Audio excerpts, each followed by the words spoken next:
evening, everyone. I'd like to call this meeting to order. We do have a certification of a quorum. This time, we'd like to pledge allegiance and invocation.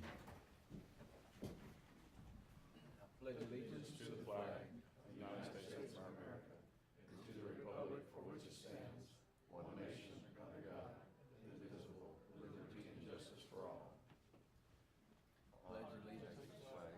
I pledge allegiance to thee, Texas, one state under God, one and indivisible. Councilman Koblenz? Yes, Pal. Father, this evening we come to you with grateful hearts. We thank you for health, strength, sound mind. We thank you for an opportunity to get together and make decisions for the city. We just ask that you would be present with us this evening, and we pray this in Jesus' name. Amen. Amen.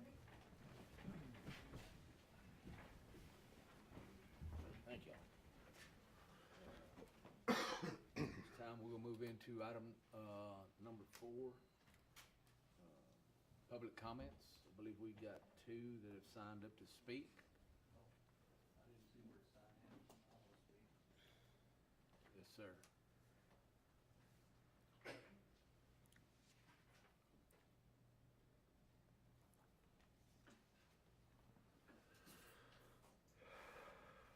We'll go ahead and continue on while you fill yours out, Mr. Harris. At this time, any person with the city-related business not scheduled on the agenda may speak to the city council in compliance with the Texas Open Meetings Act. City council is limited to making a statement of specific factual information in response to the inquiry or reciting existing policy, but may not discuss, deliberate, or take any action on any item. Each speaker will be limited to 3 minutes. The issue may be placed on a future agenda for consideration. First one we got is Ms. Kathy Villarreal. If you could step up to the podium and announce your name and address, please. My name is Kathy Villarreal Garcia, and what else do you want? Address? Yes, ma'am. 801 East Jackson in El Campo. Okay. Okay. So I am with the Society of St. Vincent de Paul. The division is Disaster Services Corporation. I represent Texas and Louisiana. That's the area that I cover on my volunteer basis. And today I just wanted to come in and share with y'all, and maybe y'all know this, but I want to remind y'all and ask that you put the information about the GLO program that is available for the citizens of Wharton County. So I came to y'all first because y'all was the first meeting. So I'm going to go on and leave the information flyer. There's a lot of information. You can email me, you can call me, I can give you some websites, some links to be able to share that information. But I request that y'all put something out here when people come in and pay their bills. And also, it's also in Spanish for those that English is not their primary language. Thank you. Okay, thank you. Thanks for sharing that.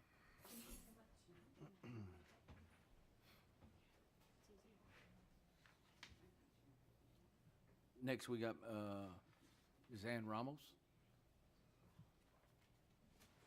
Where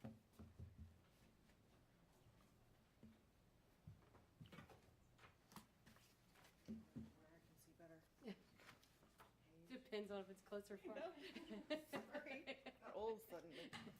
My name's Ann Ramos. Our address is 600 Sam Bishkin Road here in El Campo. I wanted to talk again, hopefully I can get through this in 3 minutes, again about the waste. So I want to state again that my goal is to continually ask for the best service, the best customer service, and the best cost by the waste provider that we are being forced to use. I am going to say that I'm disappointed in how the last few months have gone regarding our waste. Understanding that there was a vote not to do RFPs that kind of snowballed into what we have dealt with over the last few months. On that note, we were pushed to approve a 3-year contract, or you all were pushing to approve a 3-year contract with the same company, even though other proposals would cost EC residents and businesses less. The back and forth, posting proposals online, all of everything that's happened over the last, month or 6 weeks, I am a firm believer in pushing companies to give their very best and using other proposals to encourage companies to do their very best. There is sometimes a line that just makes it kind of too far, right?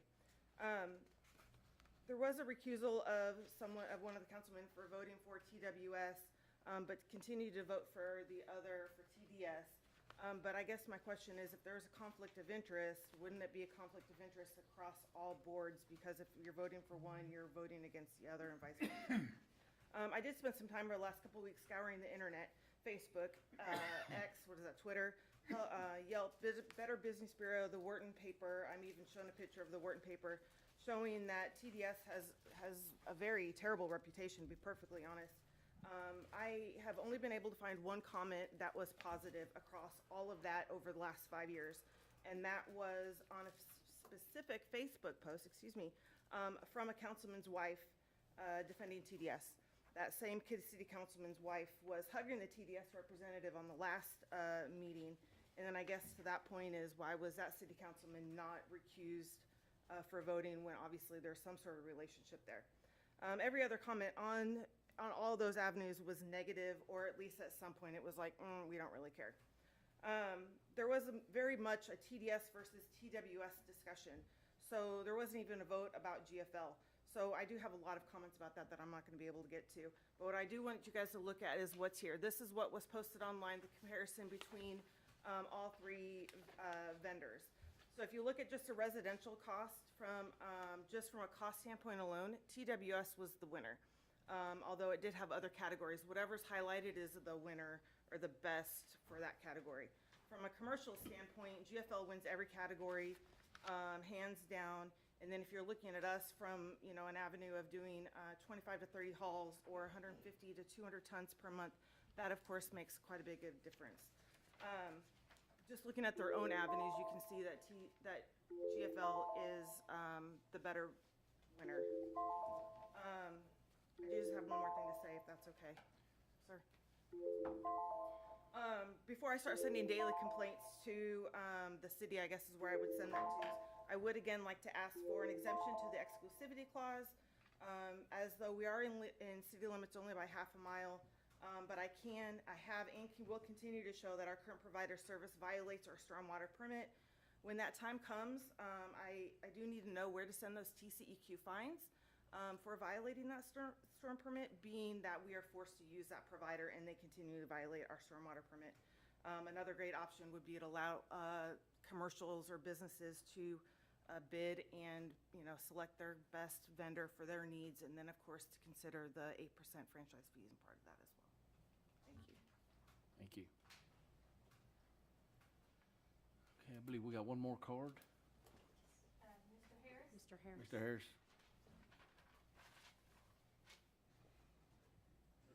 Yeah, my name is Dan Harris. Born and raised in Houston, got here as quick as I could. A little incident came up last month that I want to talk about, and I'm on the Board of Adjustments. A little bit of my background. In the 32 years I owned houses in Houston, there was 2 of them. I was Civic Club president for about 30 years. And, I know what it's like. If you don't say no enough, you get voted in as the president of the Civic Club. But those are all voluntary positions. And it's voluntary to even be in the Civic Club. Some people don't like the rules of a Civic Club, so they don't want to pay for it. But my tactic was to provide as much information about the neighborhood as I could, including flood maps, USGS terrain maps, platting, the legal platting of our homes, and the deed restrictions. And I got through both neighborhoods pretty well. I left a lot more money in the bank than when I got there. I made rules like at least 2 people had to sign checks so we could always follow, tell where the money went, things like that. But one of the biggest issues that came up was in East Parker's Chapter 42 residential platting rules that changed our minimum lot sizes from 5,000 and another area, most of the area was 8,500 square feet, to 1,400 square feet. At the time, my yard was 1.25 acres. I could have had 39 distinct properties in my yard. They blasted out the setback lines, you know, just everything, all of it. This came up kind of recently in a Board of Adjustments meeting when I guess I disagreed with our plan director. And the meeting went through, we got out of the meeting, and the following the following Monday, I was told I was removed from the board. And I was told that I had requested to be removed from the board. And I asked who said that? And I was told, well, the plan director was told that by somebody else. By Wednesday, it had changed. I had been suspended from the meeting, and I had caused a ruckus. I didn't know of anything such as that, and the minutes that have just come out don't mention that. So I just want to say, yeah, I want to stay on the board, and I enjoyed working on the board. It's voluntary, and that's all I got. Thank you. Thank you, Mr. Harris. All right, I believe that is all the public comments we got for this evening. We're going to move on to item number 5 at this time, the consent agenda. Mayor, I move to approve the consent agenda as presented. Second. We got a motion, a second on the floor to approve the consent agenda as presented.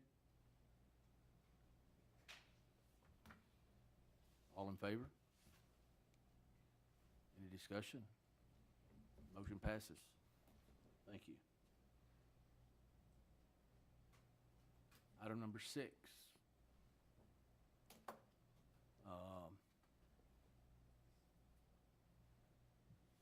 Number 1, Resolution R 2026-34, expressing support for the AM Radio for Every Vehicle Act 8.315 and HR 979.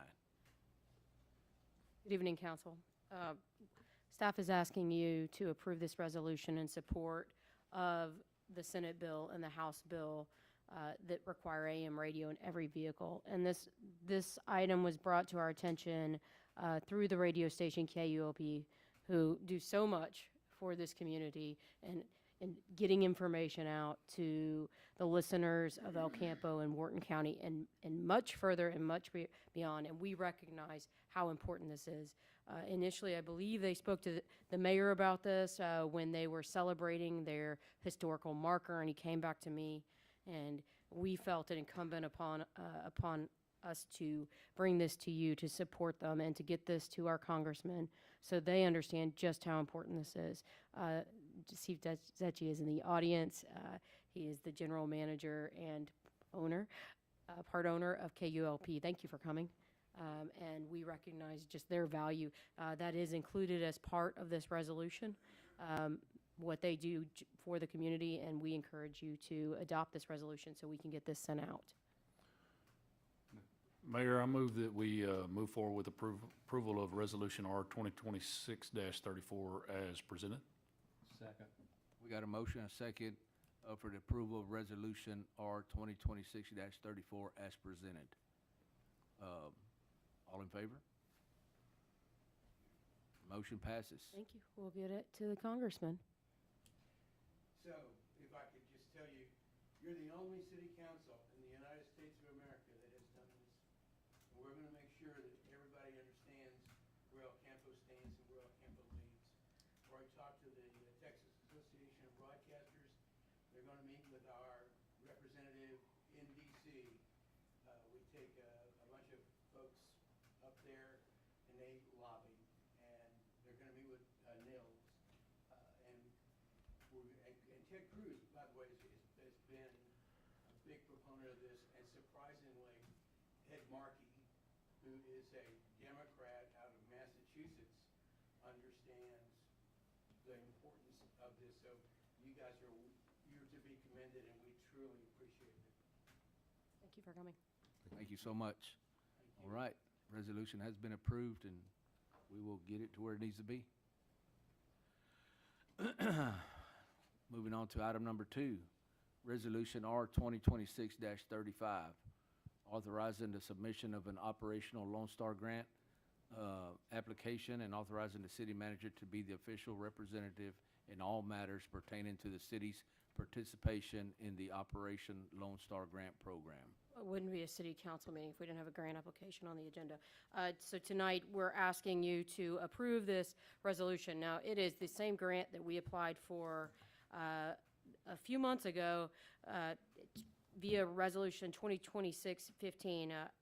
However, the state required that we made some changes to the language. It does not affect the application in any way. It's just a modification of the resolution. Mayor, I make a motion, we approve resolution 2026-35. Second. We got a motion and a second on the floor to approve Resolution R 2026-35 as presented. I just have a comment. I just want to, again, recognize Courtney Slotty as city manager and her staff for all the money and grant money that they've gone after. I think maybe Councilman Hodges even said this another time, but it is just amazing the hard work y'all put in, taking a lot of the burden off the taxpayer in our city. Thank you very much. Any further discussion?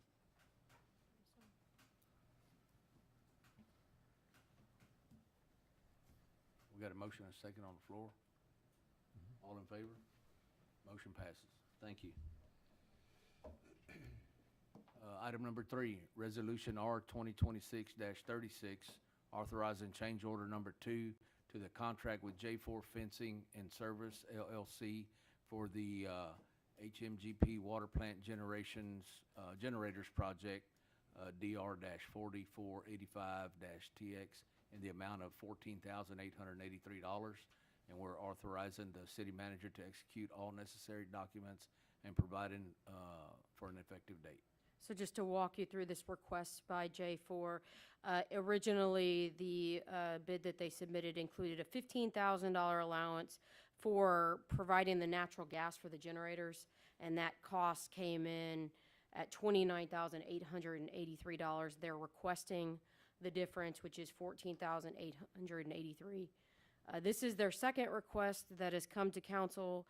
The total contract award amount was originally $1 million, $1,003,826.23, which was roughly, I'm sorry, that included the change order 1, which is still quite a bit under, over 200,000 less than the highest bidder, which there were only 2 bidders on this. So if this is approved by council, this change order would revise the contract amount to $1,018,709.23. Based on the anticipated reimbursement, the additional $14,000 is expected to result in a cost of $14,884. Now, as we tell you every time we bring a change order to you on this contract, this is a grant-funded contract. So it's a 10% match. We will not know on this one, this is our grant administrator has said, until we submit it to FEMA. Suspect that that's possible that they would accept it because it is under the original grant amount that we were allocated. So, because this project, as a reminder, is coming under budget, even with these change orders. I have a question, if I may. Yes.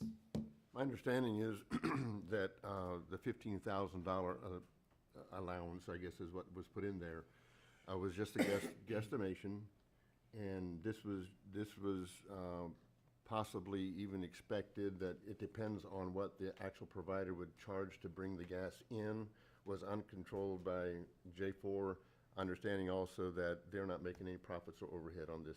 Correct. Our engineers asked for copies of receipts or copies of quotes from CenterPoint to validate that number, to ensure that that did not include any labor costs on the part of J4. It does not. Thank you. So it was the direct cost of CenterPoint.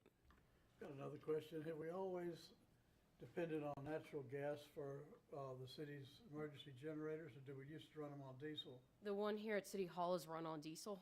Some of them are run on diesel, but most of them. Everybody, or all of the powers that be, confident that we'll always have natural gas during a disaster? Our engineers As are opposed to a tank recommending of that. diesel underneath the generator? Right. Our engineers are recommending that, and so that is how this project was designed.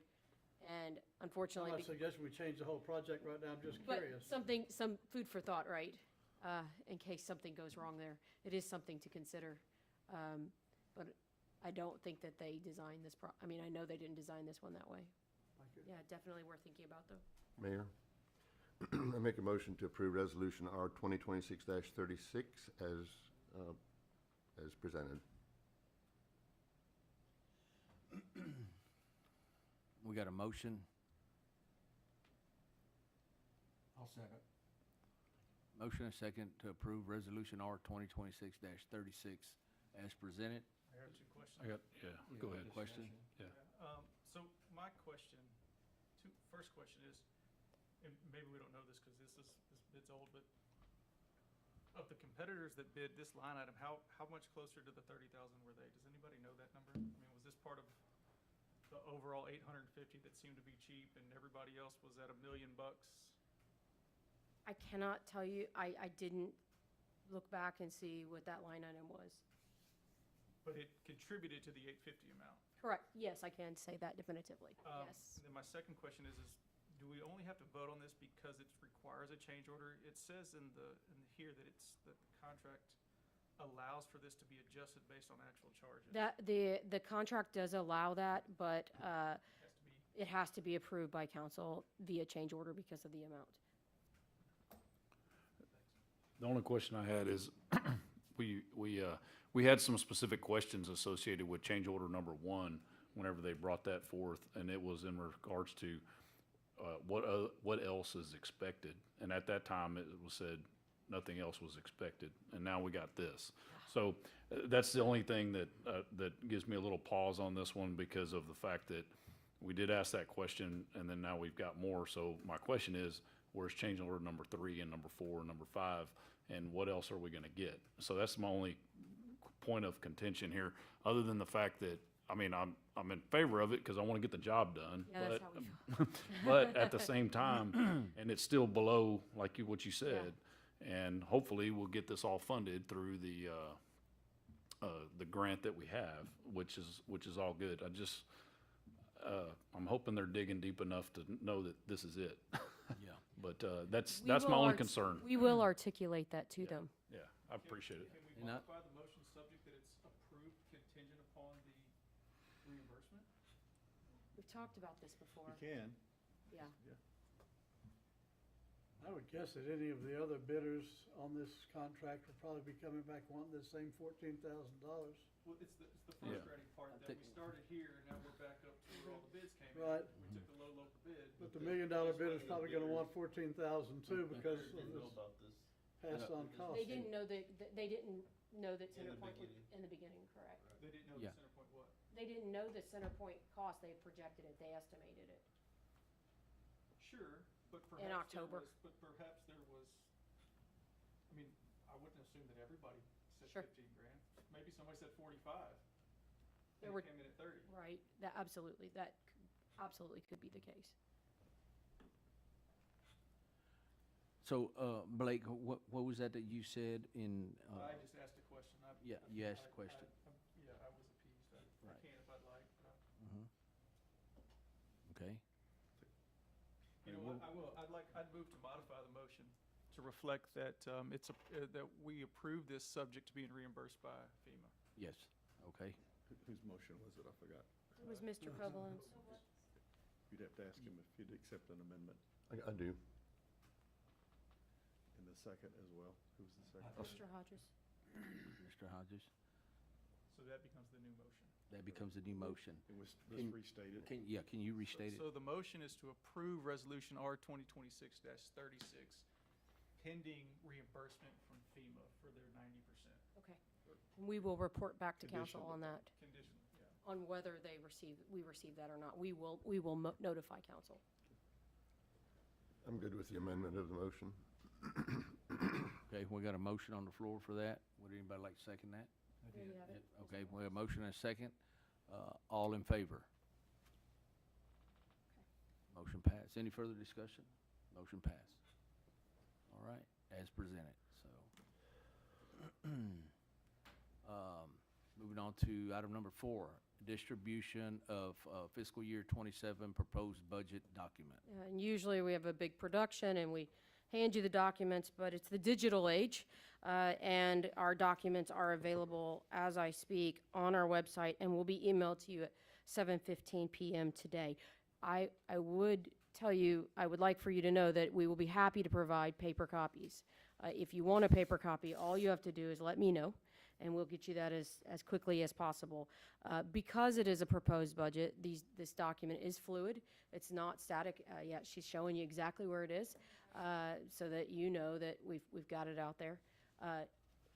Meaning this document is your document. It can and likely will change as we walk you through it in the next few weeks. We will be spending time at the before the next meeting discussing the document. We're going to be very thorough. I can promise you it won't be a line by line, but I can tell you we're going to go through this so you understand what's in the document that we're presenting to you, and we want to make sure you have all the information. We do not have the tax dollars yet, the tax figures yet from the CAD. Those are not due to us until July 25th. And so that is part of the reluctancy to hand out paper documents because we knew that we would be modifying them. So that is this. There's no action required tonight. We just wanted to put this out there for you to let you know that it is available to the public as well. All right, thank you. We will move on to item number 5. Was there any more discussion on item number 4? No. Okay. Moving on to item number 5, Board of Adjustment appointment.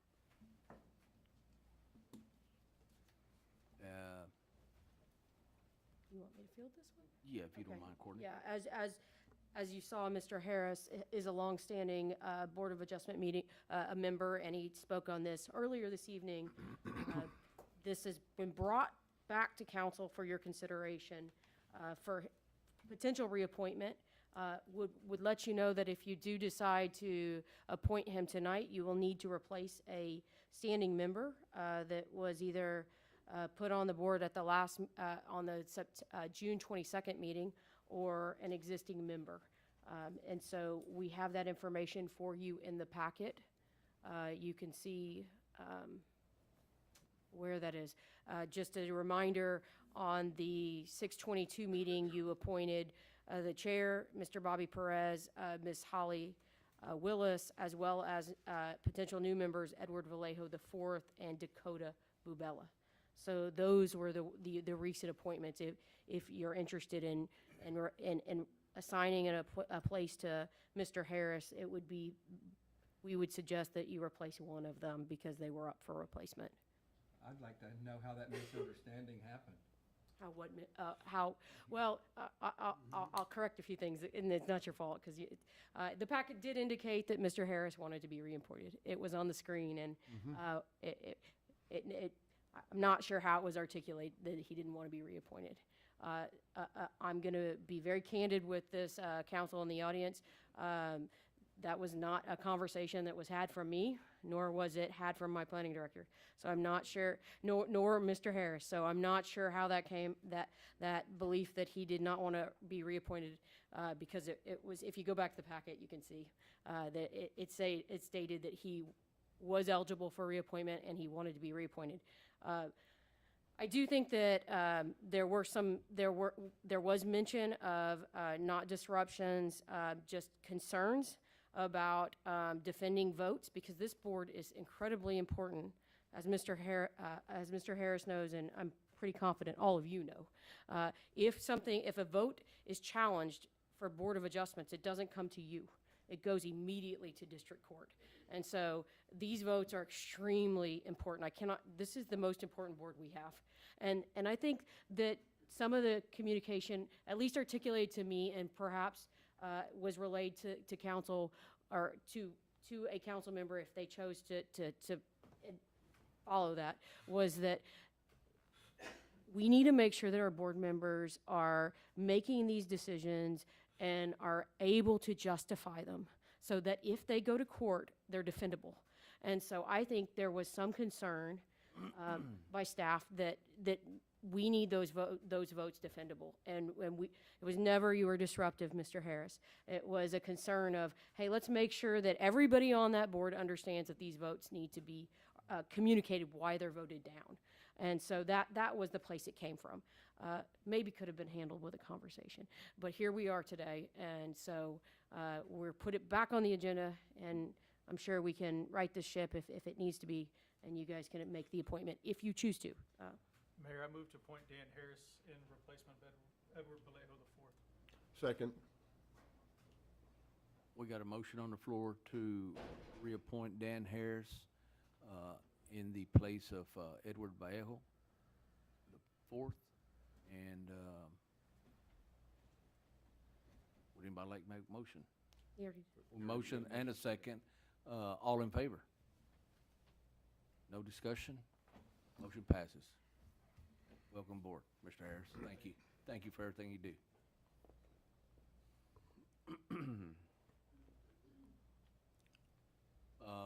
Item number 6, grievance board appointment. Councilman Barger was not here last meeting. and- Mayor, I'd like to reappoint Anthony Collins to the grievance board. All right. Anthony Collins has been reappointed to the grievance board. This time, we will move on to item number 7. It is 6:31. We will be going into closed executive session.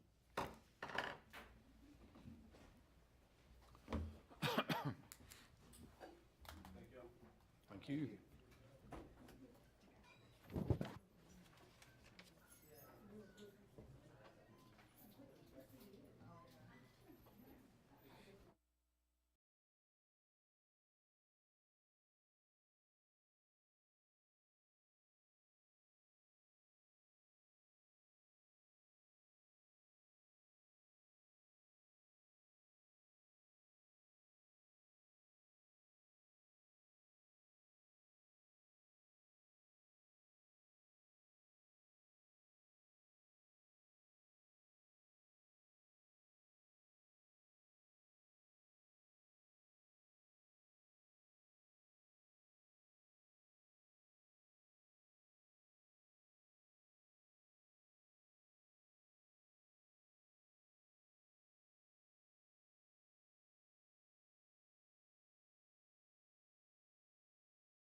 can go. We're not gonna take it yet. Have a good night, Jen. All right, it is 8:47. We are reconvening and no action will be taken. This meeting is adjourned. 6:47. What time did I say? Did I? Oh my God. Sorry about that. I got other things on my mind. Thank y'all. Thank you.